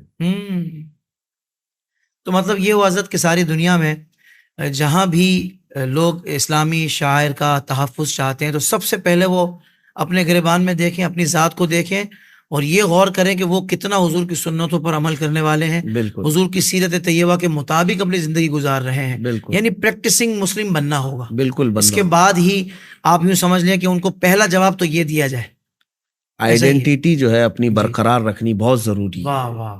ہماری شناخت کو غیروں نے چھین لیا، اب نوجوانوں کی پہچان بھی ختم کر دی گئی ہے۔ اپنی آئیڈینٹی برقرار رکھو حضور پاک صلی اللہ تعالیٰ علیہ وسلم کی سنتوں کے ساتھ، یہ ایک بہت بڑے ناموس رسالت کی حفاظت کا کردار ہوگا، سبحان اللہ، اور شاعر اسلام اس سے محفوظ ہوں گے۔ سبحان اللہ۔ اچھا، آپ کے سوشل میڈیا پہ بڑے چرچے ہیں، کہیں وجہ یہ تو نہیں کہ آپ ہاٹ ایشوز پہ بہت زیادہ گفتگو کرتے ہیں؟ دیکھیے حافظ صاحب، ہاٹ ایشوز پہ گفتگو کرنا ہی چاہیے، صحیح۔ اس سے گھبرا کر، اس سے ڈر کر کے بھاگنے کا کوئی مطلب نہیں ہے۔ ہاٹ ایشوز کا مطلب یہ ہے کہ اگر ہم کو کوئی اکسا رہا ہے اور چھیڑ رہا ہے اور اس پر اگر ہم گفتگو نہ کریں تو اتنے بزدل تو نہیں ہے، ایمان ہے، حضور پاک صلی اللہ علیہ وسلم سے بے انتہا محبت کرتے ہیں، تو ان مسائل کو ٹچ کرنے میں کیا حرج ہے؟ تو صرف سلمان اظہری کیوں، یا آپ کی آواز زیادہ پہنچ جاتی ہے، یوں کہہ سکتے ہیں؟ مسئلہ یہ نہیں ہے سلمان اظہری ایک ہی ہے، سارے علماء اپنے اپنے تئیں کام کرتے ہیں، کچھ جو ہے اپنے مساجد میں کسی کے حلقے ہیں، مشائخ میں کسی کو بھی بلیم نہیں کرتا، سب کے کام کا انداز الگ ہے، صحیح، اور کسی کا کام لوگوں کے سامنے پہنچ جاتا ہے۔ ویسے تو آپ کے علاقے میں نعت خواں بہت ہوں گے، آپ ہی کی نعت زیادہ کیوں چلتی؟ اللہ، تو کوئی ایک اس طرح سے نشر ہونے کا ذریعہ بن جاتا ہے، اللہ، اور اللہ تبارک تعالیٰ نے مجھے ذریعہ بنایا۔ ماشاء اللہ، ماشاء اللہ، تعالیٰ آپ کی آواز کو اسی طرح بلند رکھے حضرت، اور لوگ آپ کی رہنمائی سے کوئی بھی موضوع ہو، چاہے وہ ہاٹ ایشوز ہوں یا مسلمات ہو اہل سنت کے، اس پر رہنمائی ہمیشہ حاصل کرتے رہیں اور اس پر عمل کرنے والے بنے رہیں۔ اچھا حضرت، ایک بڑا اہم معاملہ ہے، وہی جو میں ہاٹ ایشوز کی بات کی اور میں خود ہی سوال اب آپ سے کر رہا ہوں، کہ ساری دنیا کے مسلمان اسرائیلی مظالم پر، فلسطین کے حق میں سراپا احتجاج ہے۔ مسلم امہ کا نمائندہ ہونے کی حیثیت سے فلسطین پر آپ کیا موقف پیش فرمائیں گے؟ مسلم امہ کا خادم ہونے کی حیثیت سے صحیح، یہ عرض ضرور کروں گا، یہاں پر بھی غیرت ایمانی ہو۔ صحیح، نبی کریم صلی اللہ تعالیٰ علیہ وسلم کا فرمان عالی شان ہے کہ سارے مومنین ایک جسم کی طرح ہیں، اذا اشتکا عضو تداعی لہ سائر الجسد، ایک عضو کو تکلیف ہو جائے تو پورے جسم میں درد ہوتا ہے۔ صحیح۔ تو آج وہ خطہ جو فلسطین کا ہو، چاہے وہ عراق کا ہو، چاہے شام کا ہو، چاہے یمن کا ہو، جہاں کہیں پر بھی یہ مومنین پریشان حال ہوں گے، اگر ہمارے اندر تکلیف نہیں آئی تو اس کا مطلب ہے کہ پھر ایمان کی کمزوری ہے۔ اللہ، آج سراپا احتجاج اگر ہیں تو یہ بہت خوش آئند بات ہے، اور ہونا بھی یہی چاہیے۔ صحیح، اور میں بھی خادم ہونے کی حیثیت سے یہی کہتا ہوں کہ حضور پاک صلی اللہ تعالیٰ علیہ وسلم کی اس حدیث پر ہمیں یقین ہے، میرے آقا نے فرمایا لا تزال عصابۃ من امتی یقاتلون علی ابواب دمشق وما حولها وعلی ابواب بیت المقدس۔ حضور پاک صلی اللہ علیہ وسلم فرماتے میری امت کی ایک جماعت دمشق کے دروازوں کے ارد گرد اور بیت المقدس کے ارد گرد قیامت تک لڑتی رہے، اللہ اکبر، ظاہرین علی الحق۔ اور پھر حدیث پاک کی الفاظ بھی ہیں لا یضرهم خذلان من خذلہ الی ان تقوم الساعہ۔ حضور پاک صلی اللہ علیہ وسلم نے فرمایا دوسروں کے برا چاہنے سے ان کا کچھ نہیں ہوگا۔ اب یہاں پر میں نے ابھی اپنے چند دنوں پہلے کے ایک بیان میں بھی کہا تھا کہ جب یہ لفظ ہے کہ دوسروں کے برا چاہنے سے ان کا کچھ ہوگا نہیں، تو آج حالات تو دکھ رہے ہیں کہ ان کا تو بہت کچھ خراب ہوا ہے، ٹکڑے ہو گئے، ان کی موتیں ہو رہی ہیں، کثرت سے گھر اڑا دیے گئے، اتنا برا ہو گیا ہے۔ پھر حدیث کے یہ الفاظ، جی، سچی بات یہ ہے کہ آپ پریکٹیکلی جا کر کے بھی ان کو دیکھیں، یا جس طرح میں نے دیکھا ہے قریب سے، گھر ٹوٹ جانا، جان کا چلا جانا، یا پھر یہ سب کے ختم ہو جانا، یہ ایک چھوٹی مصیبت ہے، ایمان چلا گیا تو یہ سب سے بڑی مصیبت ہے. اللہ اور میں نے وہاں کے چھوٹے سے چھوٹے بچے کے اندر بھی ایمان مضبوط دیکھا. اللہ اکبر. تو یہی ہے کہ ان کے بارے میں کہا گیا ہے کہ دوسروں کے برا چاہنے سے ان کا کچھ نہیں ہوگا. اللہ آپ یقین کریں کہ کسی کا گھر سامنے اڑا دیا گیا ہو اور ان سے آ کر کے کوئی انٹرویو لے رہا ہو تو وہ یہ ہنس کر کے کہتا ہو اللہ نے دیا تھا پھر دے گا اللہ تعالیٰ. اللہ. یہ ایک ایمانی جو یہ استقامت ہے. یہ حضرت ایک جملہ کسی کے لبوں سے میں نے وہاں نہیں سنا کہ جس نے کہا ہو کہ بھائی میرے ساتھ یہ مطلب برا ہوگی، کوئی شکوہ نظر نہیں اس آیا. کے علاوہ یہ بھی تو خبر سنی ہوگی نا آپ نے کہ 24 گھنٹے کا الٹیمیٹم ان کو دیا گیا تھا کہ 10 لاکھ لوگ خالی کریں. کہاں ہیں؟ کتنے لوگوں نے خالی کیا؟ اللہ اللہ. جہاں روز رات کو بم برس رہے ہوں اس جگہ کون رات کو چین سے سوتا ہے؟ اس کو تو چاہیے کہ بھاگ کر چلا جائے، لیکن وہ وہیں ڈٹے ہوئے ہیں، جمے ہوئے ہیں. یہی ان کے ایمان کی استقامت کی علامت ہے. اللہ اکبر کبیر. اور ہم ان کے ایمان کی استقامت کی مزید دعا کرتے ہیں اور ہم سراپا احتجاج ہیں. اور ظالموں کے خلاف مذمت کرنے میں ہمیں کوئی بھی ذرا برابر بھی خوف نہیں ہے، ڈر نہیں ہے. جہاں ہزاروں کی تعداد میں بچے مر گئے، ان سویلینز کا کیا قصور ہے جو مارے جا رہے ہیں؟ تو یہ تمام چیزوں کی میں سخت ترین مذمت کرتا ہوں. اور پھر میں کے قانون بھی یہ بھول چکے ہیں. جی. لیکن یہاں ساتھ میں امت مسلمہ کو پھر میں یہ کہنا چاہتا ہوں کہ غیرت ایمانی بیدار کرو. پڑوس میں اگر آگ لگی ہے تو یہ مت سمجھنا کہ تمہارا گھر محفوظ ہے، اس کی چنگاریاں تمہارے گھر کو بھی آ سکتی ہیں، جلا سکتی ہیں. اللہ اکبر. بیداری پیدا کرو. اللہ تعالیٰ سے دعا اللہ تعالیٰ فلسطین کے مسلمانوں پر خاص رحم فرمائے، ان کی غیب سے مدد فرمائے، ان کی حفاظت فرمائے، اور جو ان پر ظلم کر رہے ہیں اللہ تعالیٰ ان کو نیست و نابود فرمائے. آمین. حضرت دوبارہ میں چاہ رہا تھا کہ آپ کے حوالے سے ہی کچھ باتیں جاننا چاہ رہے تھے کہ آپ کے مرشد گرامی تو حضور تاج الشریعہ ہیں. پہلی ملاقات کب ہوئی تھی ان سے؟ یہ میرے زمانے طالب علمی میں جب جامعہ اشرفیہ مبارک پور میں تھا، حفظ کی تعلیم حاصل کر رہا تھا، تو اس وقت حضرت وہاں پر دورے پر آئے تھے. یہ پہلی ملاقات تھی اور پہلی نظر دیکھا تھا، اور اس کے بعد سے آنکھوں سے وہ چہرہ اوجھل ہی نہیں ہوا. اللہ سبحان اللہ. اس وقت میری عمر تقریباً 13 سال کی رہی ہوگی. اور اس کے بعد پھر باضابطہ جب بریلی شریف حاضر ہوا تو حضرت کی بارگاہ میں قرب حاصل کرتے رہے. یہ تعلیمی میدان میں، اور پھر حضرت کی عنایتیں بھی اتنی بڑھ گئیں الحمدللہ کہ میں بتا نہیں سکتا کہ کس قدر عنایتیں ہیں حضرت کی. جامعہ ازہر جب میں وہاں پڑھنے کے لیے تھا تو ایسا کبھی نہیں ہوا کہ حضرت سے 2 دن گیپ ہوا ہو بات کرنے. اچھا بات ہے. ہر دوسرے دن حضرت سے گفتگو ہوتی اور ہر چیز نصیحتیں بھی فرماتے، اور ہمیشہ گفتگو جو ہے وہ کتابوں کے حوالے سے ہی ہوتی. پرانی کتابیں پڑھنے کا حضرت کو بڑا شوق تھا. اور جو نایاب کتابیں ہیں، پرانی کا مطلب یہ ہے کہ جو مارکیٹ میں اویلیبل ہوتی نہیں عام طور پر، وہ ڈھونڈنے کی ذمہ داری میری ہوتی تھی. اچھا. میں مصر میں کہاں کہاں جاتا اور پرانے مکتبوں سے کتابیں نکالتا اور حضرت کو بتاتا یہ کتاب ملی. سب حضرت اپنے ذاتی پیسوں سے اس کو خریدنے لگواتے، اور پھر میں جب چھٹیوں پر آتا بہت بڑا ذخیرہ کتابوں کا لے کر حضرت کی بارگاہ میں آتا. سبحان. تو حضرت خلافتیں کہاں سے آپ کو عطا ہوئی ہیں، اور خاص طور پر پہلی خلافت کہاں سے ملی تھی؟ دیکھیں، اس بات کو میں تحدیث نعمت کے لیے عرض کر رہا ہوں، ورنہ میں یہ تمام خلافتوں کو برکت سمجھتا ہوں، اور اس کے ذریعے سے بھی میں یہ نہیں چاہتا کہ لوگوں کے درمیان کوئی فوقیت بتائی جائے. صحیح. یہ بزرگوں کی امانتیں ہیں اور بزرگوں کی ان کے تبرکات ہیں. سبحان اللہ.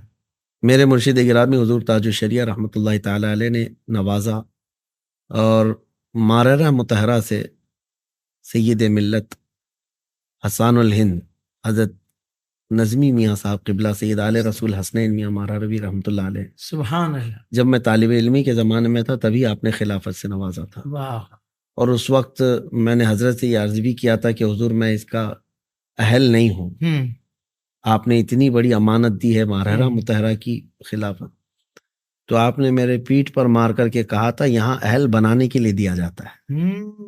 واہ واہ واہ، سبحان اللہ سبحان اللہ. اس کے علاوہ اور بھی کئی مشائخ بزرگوں سے، کالپی شریف سے حضرت سید غیاث الدین صاحب قبلہ ادام اللہ اقبالہ، ان کی خلافتیں تبرکات حاصل ہیں الحمدللہ، اور میں اس کو اپنی زندگی کا ایک بہترین سرمایہ سمجھتا ہوں۔ سبحان اللہ۔ حضور تاج الشریعہ کی صحبت میں جو وقت گزرا، مطلب کچھ خاص باتیں ہوتی ہیں کہ جو مطلب انفرادی طور پر ہی بندہ دیکھتا ہے، اس صحبت میں ہی دیکھتا ہے، تو میں چاہوں گا کہ اتنی بڑی ہستی کے ساتھ آپ نے وقت گزارا، کچھ خاص باتیں اگر ہمارے ناظرین سے آپ شیئر کرنا چاہیں۔ خاص طور پر حضرت کا جو تقویٰ تھا وہ میں نے بہت قریب سے دیکھا کہ اس زمانے میں ہم حضرت کے پاس موجود رہے جب حضرت کی ظاہری بصارت نہیں تھی، آنکھوں سے صحیح۔ دیکھتے نہیں تھے، لیکن میں نے یہ محسوس کیا ہے، بہت جگہوں پر دیکھا لیکن حضرت کو قریب سے دیکھا، وہ ظاہر میں بھی ویسے ہی متقی تھے، باطن میں بھی ویسے ہی تھے۔ سبحان اللہ، سبحان اللہ۔ وہ ان کا تقویٰ اس طرح کا تھا کہ ایسا نہیں ہے کہ گھر کے اندر مخصوص لوگ بیٹھے ہوں، نجی محفل چل رہی ہو تو کچھ اور باتیں نکل جاتی ہیں، کبھی بھی نہیں دیکھا گیا۔ جو شریعت کے متعلق آپ کی سختیاں تھیں، پابندیاں تھیں، وہ گھر کے اندر بھی اسی طرح سے تھی۔ صحیح۔ گھر کے اندر نمازوں کی پابندی کا بھی حضرت کے میں نے بہت قریب سے دیکھا، اور آخری وقت تک حضرت کھڑے ہو کر نماز پڑھتے رہے۔ اللہ اللہ۔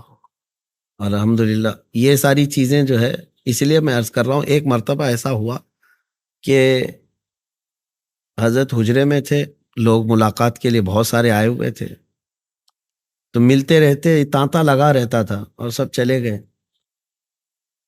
تو حضرت کو اپنا لباس بدلنا تھا، صرف اپنا کرتا بدلنا تھا، اور حضرت کسی کے سامنے کپڑے نہیں بدلتے، لوگوں کو خالی کرنے کا حکم دیا گیا، تو سب چلے گئے اور میں کونے میں چھپ کر کے کھڑا تھا۔ حضرت بس یہ ہے کہ حضرت سے مجھے تھوڑی دیر کے لیے بھی دور جانا اچھا نہیں لگتا، اللہ۔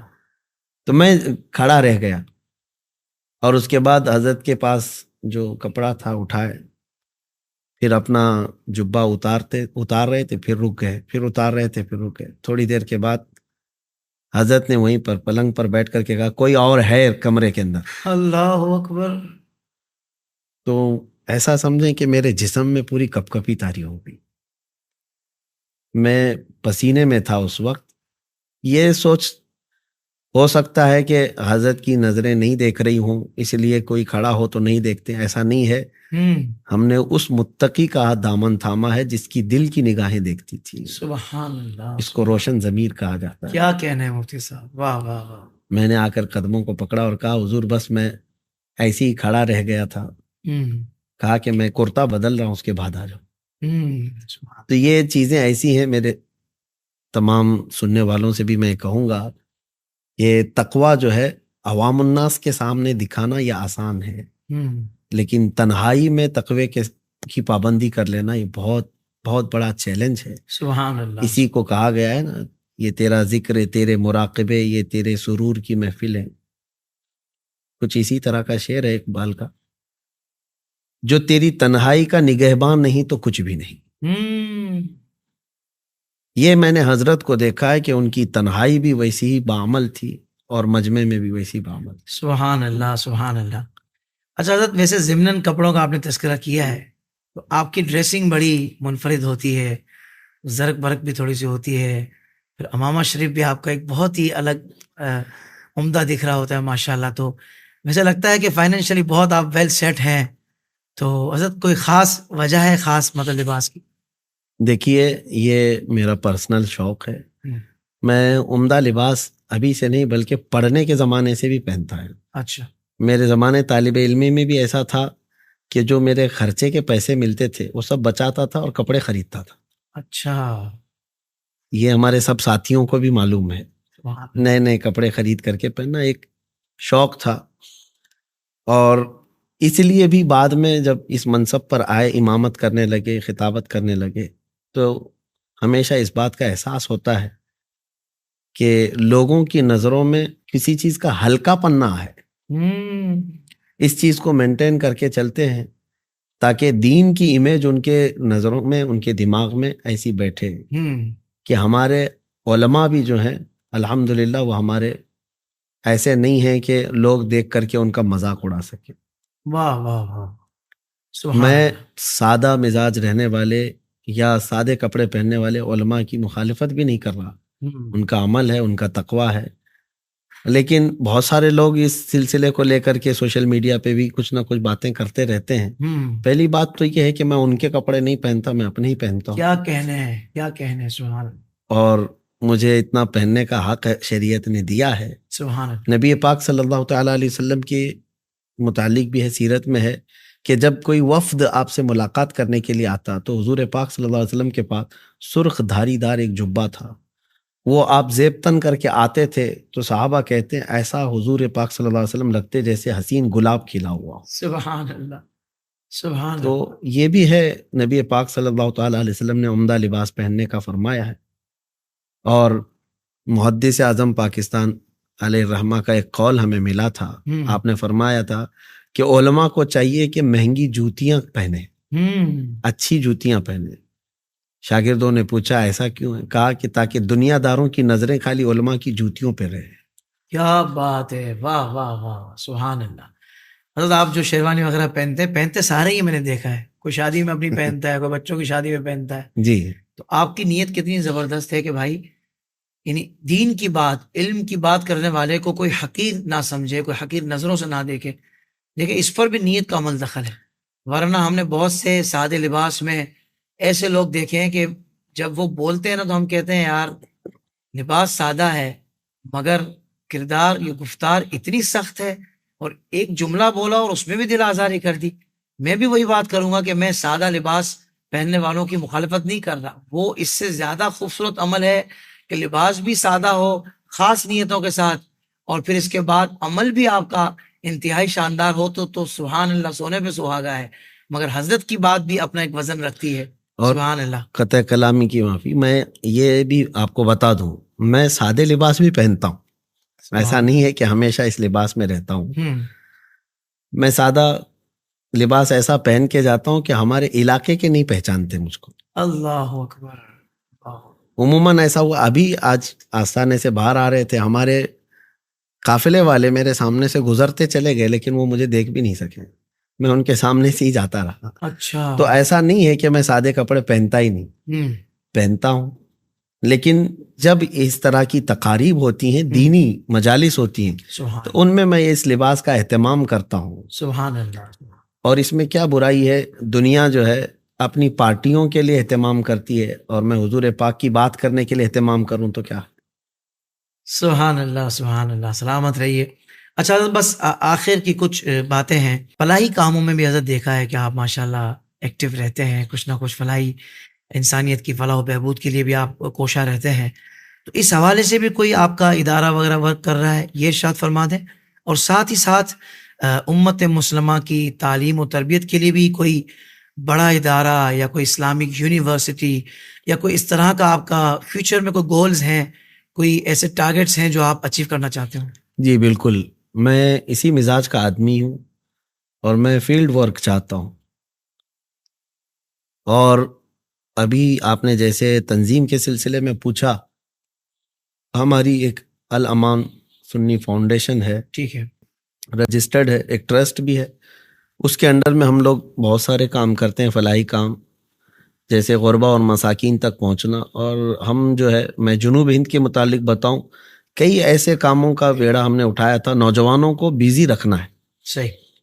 اس کی وجہ یہ ہے کہ جب یہ کام کرتے رہیں، دینی معاملات میں ہو یا فلاحی کاموں میں، تو یہ کم سے کم غلط راستوں پر جائیں گے. اور اگر ان کو بیزی نہیں رکھا جائے، مصروف نہ رکھا جائے، تو خالی دماغ شیطان کا ہوتا ہے اور یہ پھر عیاشیوں کے اڈوں پر چلے گئے، اوباش نوجوانوں کی دوستی میں چلے گئے. تو ان کو مصروف رکھنے کے لیے ہم نے کئی ایکٹیویٹیز کی. جیسے مثال کے طور پر آپ کو بتاؤں کہ نوجوانوں کو ہم نے ایک مرتبہ کہا تھا کہ جہاں کہیں بھی شادی ہو، ولیمہ ہو، جو بھی تقریب ہو رہی ہو اپنے اہل سنت و جماعت کے، تو وہاں پر ہمارے نوجوانوں کی ایک ٹیم سے ہم نے کہا تھا کہ ان کے پاس جاؤ، بہت سارا کھانا آپ یوں ہی شادیوں میں پھینک دیتے ہیں، کچھ چاول جو ہے آپ ہمارے جھولی میں ڈال دیا کرو. اور وہ جمع کرتے رہے، لوگ جمع کرتے رہے ہر جگہ سے.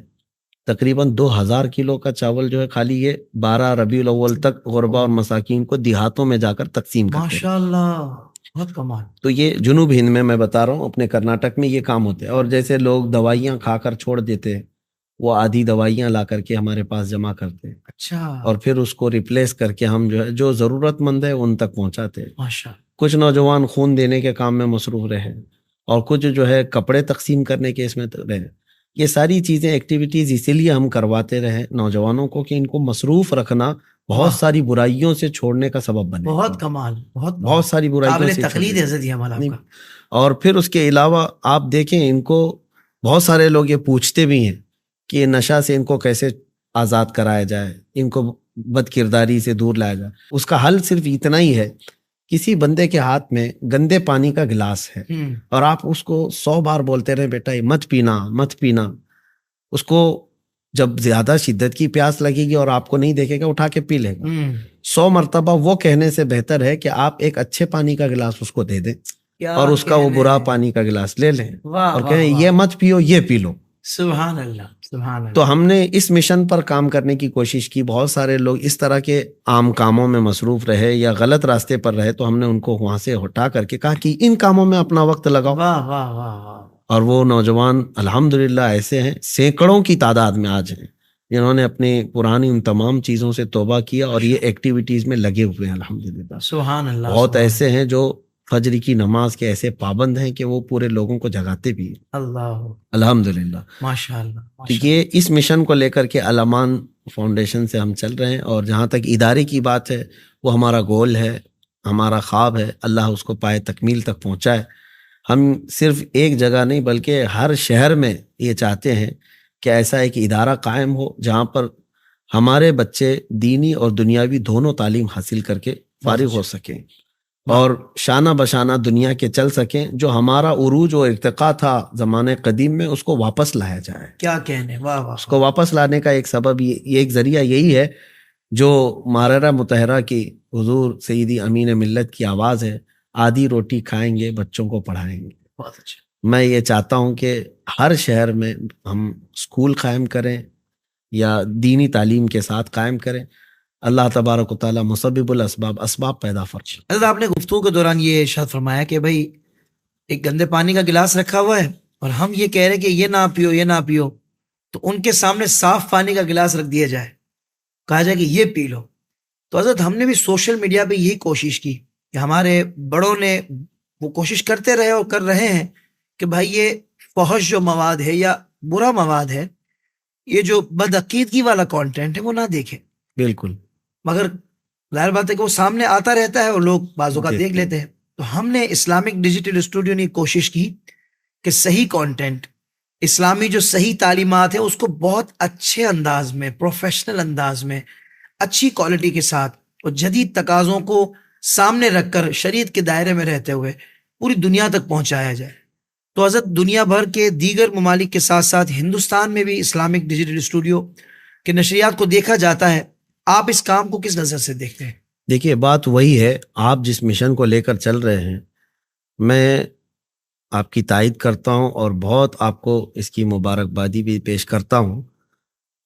مثال کے طور پر 1 گھنٹے کی آپ نے گفتگو کی ہو یا اس سے قبل بھی بڑے اکابر علماء سے آپ نے گفتگو کی ہے، اور بھی دیگر آپ کے جو بھی پروگرام آپ نشر کر رہے ہیں، جس کے پاس بھی یہ جاتا ہے سوشل میڈیا پہ، اگر وہ نوجوان دیکھتا ہے، اور ظاہر سی بات ہے دیکھ رہے ہیں تبھی تو آپ کے پاس موجود ہے، سارا ریکارڈ بھی موجود ہوگا، تو اتنا تو یقین ہے کہ جتنی دیر وہ دیکھ رہا ہے غلط کام سے بچا ہوا ہے، اللہ، دیگر کسی سبحان اللہ، واہیات کو استعمال کرنے سے اور خرافات میں جانے سے یہ بچا ہوا ہے۔ اور یہ کام میں سمجھتا ہوں کہ سوشل میڈیا پر اس قدر ہم لوگوں کو کام کرنے کی ضرورت ہے، سنیت کو پھیلانے کے لیے، عشق رسول کو پھیلانے کے لیے، کہ جس طرح سے یہ گندا مواد ریلیٹڈ ویڈیوز میں آتا ہے یہ اتنا کم ہو جائے کہ ریلیٹڈ ویڈیوز میں ہمارے نوجوانوں کے پاس سارا کا سارا مواد عشق رسول کا آنے لگ جائے۔ اللہ، اتنے کام کی ضرورت سبحان ہے، اللہ، سبحان اور یہ ہوگا انشاءاللہ۔ جزاک اللہ خیر حضرت۔ میری یہ خواہش رہے گی کہ آگے بھی آپ ہمارے ادارے اسلامک ڈیجیٹل اسٹوڈیو کو مختلف مواقع پر، مختلف ٹاپکس پر کانٹینٹ دیتے رہیں، یعنی ہم آپ کی ریکارڈنگ سے ہمارے ناظرین استفادہ کرتے رہیں۔ تو میں امید کرتا ہوں انشاءاللہ کہ آگے بھی ہمیں آپ کانٹینٹ دیتے رہیں گے انشاءاللہ۔ ضرور آپ کا یہ پلیٹ فارم اور یہ میدان اللہ سلامت رکھے۔ مجھے بڑی خوشی ہے کہ آپ جس طرح سے علماء اسلام کا احترام کرتے ہیں اور ان کی باتیں پہنچانے کے لیے آپ ذریعہ بنتے ہیں، یہ بھی آپ کی ایک بہت بڑی خدمت ہے۔ اور میں تو ایک چھوٹا آدمی ہوں، اور اس پوری فہرست میں آپ کے پوڈ کاسٹ میں جتنے علماء آئے ہوں گے اس میں میں سب سے چھوٹا آدمی ہوں گا اور کمزور آدمی ہوں، لیکن آپ کی محبتیں اور آپ کی شفقتیں دیکھ کر مجھے بڑی خوشی حاصل ہوئی ہے۔ اللہ اور پھر وہی میں جملہ دہراتا ہوں کہ سارے مومنین ایک جسم کی طرح ہیں۔ سبحان اللہ، خطہ اور علاقہ معنی نہیں رکھتا، کیا بات ہے، ایمان کی سلامتی ہو تو ہر جگہ جو ہے یہ تار جڑ جاتے ہیں۔ کیا کہنے، سبحان اللہ، سبحان اللہ کریم آپ کو سلامت رکھے۔ آمین۔ آپ کی آواز کو اللہ تعالیٰ نے اپنے حبیب کی محبت کے لیے اور مدح سرائی کے لیے چنا ہے، مولا اسی کام کے لیے آخری سانس تک برقرار رکھے۔ آمین، اللہم آمین۔ مفتی صاحب کا شکریہ ادا کرنے سے پہلے اور آپ سے اجازت لینے سے پہلے میں یہ ضرور کہنا چاہوں گا کہ بھائی وہ کہتے ہیں نا کہ حضرت کا انداز بڑا سخت ہے، لہجہ بڑا سخت ہوتا ہے، تو یہ یاد رکھیے گا کہ جو صحابہ کرام رضوان اللہ علیہ مجمعین کا معیار ہے نا محبت کرنے کا اور دشمنی کرنے کا، الحمدللہ ان کے ساتھ جو بھی ملے گا نا، نہیں بھی ملے گا تو میں آپ کو بتا دیتا ہوں کہ ان کا بھی وہی معیار ہے کہ اشداء علی الکفار رحماء بینہم۔ یہ تو صحابہ کرام رضوان اللہ علیہ مجمعین کا انداز تھا کہ وہ آپس میں بڑے محبت والے تھے، رحم دل تھے، اور جو شدید تھے وہ اسلام کے دشمنوں کے لیے تھے۔ تو آپ اس بات کو ذہن میں رکھیں اور منفی پروپیگنڈے سے بچیں، اور اپنی جو انرجی ہے نا اس کو جو اسلام کے دشمن ہیں ان کے حوالے سے آپ استعمال کریں، نہ کہ جو آپ کے اور ہمارے ہم عقیدہ ہیں اور ایک ہی نظریات کے حامل ہیں، آپ خواہ ان کے حسد میں لگے رہیں یا ان کی دشمنی میں لگے رہیں، اور وہ جو توانائی ہم نے اسلام کو بچانے کے لیے صرف کرنی ہے یا اسلام کے دشمنوں کے خلاف لگانی ہے وہ ہم اپنے لوگوں کے حسد میں لگا دیں، یہ کتنی عجیب بات ہے۔ حضرت نے مجھے واللہ ایسی کوئی بات نہیں کہی، پر میں اس بات کو سمجھ سکتا ہوں کہ جو بھی بندہ حق بات کرتا ہے نا تو کچھ اپنے بھی اس کے خلاف ہو جاتے ہیں حسد کا شکار ہوتے ہوئے۔ جبھی تو سید اعلیٰ حضرت نے ایک شعر کہا تھا کہ ایک طرف آدائے دیں اور ایک طرف حاسدیں، بندہ ہے تنہا شہا تم پہ کروڑوں درود۔ اگر دنیا والے سارے ہی مخالف ہو جائیں اور بندہ اللہ اس کے رسول کے لیے میدان میں نکلا ہونا تو پھر بھی وہ گھبراتا نہیں ہے۔ کیوں؟ کیونکہ نکلا اللہ اور اس کے رسول کے لیے ہے تو اللہ اس کے رسول کی ساری حمایت اس کے ساتھ ہے، پھر ساری دنیا کی مخالفت اس کا کچھ نہیں بگاڑ سکتی۔ میری یہ دعا ہے، بلکہ میں کہوں گا ایک مرتبہ حضرت کے قریب ہو کر دیکھیے گا، پھر آپ کو اندازہ ہوگا کہ یہ کتنے پولائٹ ہیں، کتنے زیادہ با اخلاق ہیں، با کردار ہیں، اور پیارے آقا صلی اللہ علیہ وسلم کی سیرت طیبہ کے جو مختلف پہلو ہیں آپ کے ساتھ، آپ جب مفتی صاحب کے ساتھ آپ ملیں گے تو آپ ان کو پیارے آقا صلی اللہ علیہ وسلم کا ایک پیارا غلام پائیں گے۔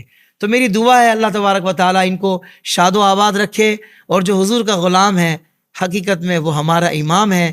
تو میں یہی کہوں گا کہ تعصب کا چشمہ اتار دیجئے اور محبت کی نظر سے اپنوں کو دیکھیے، اور اپنوں کے ساتھ وہ اپنے کہ جو حضور کی محبت میں سفر کر رہے ہیں ان کے شانہ بشانہ کھڑے ہو جائیے، اور اگر آپ یہ نہیں کر سکتے تو کم سے کم بیجا مخالفت تو نہ کیجیے۔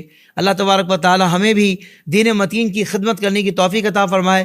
مفتی صاحب آپ کا دل سے شکریہ ادا کرتا ہوں، آپ نے بہت ہمیں وقت دیا، مجھے تو بہت کچھ سیکھنے کو ملا، ہمارے ناظرین بھی آج بہت کچھ جان پائے ہوں گے۔ ناظرین کرام، یہ ایک یادگار پروگرام ہے جو مدتوں یاد رہے گا، پر یہ یاد رہے گا لیکن حضرت کے اب دیگر پروگرامز بھی یاد رہیں گے، کیونکہ اب انشاءاللہ تسلسل کے ساتھ حضرت یہ سلسلہ آئیڈیاز کے ساتھ رکھیں گے، ہمیں پوری امید ہے انشاءاللہ عز و جل۔ ناظرین کرام، آپ بھی اپنا فیڈ بیک دیجیے گا، اور اس کے جو شارٹ کلپس ہیں ان کو بھی اپنے طور پر وائرل کیجیے گا، کیا پتہ کسی آپ اپنے ایک عزیز کو یا دوست احباب کو یہ کلپ شیئر کریں جس سے اس کو بہترین رہنمائی مل جائے اور اس کا دل مثبت طور پر تبدیل ہو جائے اور وہ اللہ اس کے رسول کی طرف مائل ہو جائے، پریکٹیکل ہو جائے، تو انشاءاللہ آپ کی اور ہماری آخرت کے لیے بھی یہ کافی ہوگا۔ اللہ تبارک و تعالی ہم سب کا حامی و ناصر ہو۔ آپ کا بھی شکریہ۔ السلام علیکم ورحمۃ اللہ وبرکاتہ۔ کلامی کے لیے معافی۔